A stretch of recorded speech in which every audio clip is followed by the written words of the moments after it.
এই যে 5 জন সমন্বয়ক আমি আমার কাছে গেছিলাম, এটা কি আমি নিছি ভাই? কিন্তু একটা কথা কই, সবাই বলতেছে যে এটা আমনি আজকে দেশের পরিস্থিতির জন্য আমনি দেয়, এটা জানেন? এই যে এই সমন্বয়ক গুলার না ধরলে নাকি এত গ্যাঞ্জাম হইতো না, এটা আওয়ামী লীগের লোকজন বলছে। আরে সমন্বয়কে আমি এই কথাটা ক্লিয়ার করি, এই সমন্বয়কে তো হারুন ধরে নাই, সমন্বয়কে ঊর্ধ্বতন কর্তৃপক্ষের নির্দেশে হারুনের কাছে হস্তান্তর করা হয়েছে, এটা তুমি লেখো ভিডিওতে। এটা সমন্বয়কে যে আমনার জন্য হ্যাঁ আমি কি করলাম, ওই যে আমনার জন্য এই দেশে আজকে সমন্বয়কে এই যে আমি না ধরলে এগুলা করতো না তাই বলতেছে। আরে গাদা, এই সমন্বয়কে তো আমি ধরার সমন্বয়কে আমি ধরলাম, ধরার পরে কি এনে ডিবি কমিশনার, আইজি, সচিব, সরকার, প্রধানমন্ত্রী ছিল না? তাহলে ছিল, সবাই তো জানতো না? জানতো তো অবশ্যই। তাহলে এই কথাটা আমাকে বলতেছো কেন?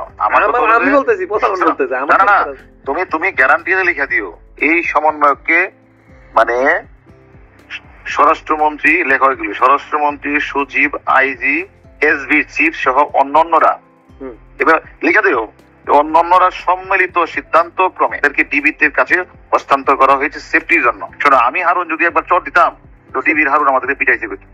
আমি এদের সাথে ভালো ব্যবহার করছি, ওদের বাপ মাকে ডেকে না আমার লোক ভাত খাওয়াইছি, ওদের না ভাত খাওয়াইছি, ওদের বাপ মাকে ভাত খাওয়াইছি, অর্থাৎ মানুষ আশ্বস্ত হওয়ার জন্য দেখো ডিবির হারুন কত ভালো বিহেভ করতেছে, এটার জন্য আর কিছু না। আমার উদ্দেশ্য তো এটা ছিল, যে আদেশটা দিচ্ছে আদেশটা পালন করছে। এবং কখনো কি 5 জন একবার বলছে বলো মারছে, কখনো কি নুরু বলছে হারুন মারছে? প্রশ্নই আসে না, তুমি তো আমার চিনো। কয় কি যে হ্যাঁ আমার টাকা মারছে, আমি এটা লই হেরে আমি এখন ধরবো, আমি যে আপনি ধরেন যান, অসুবিধা নেই।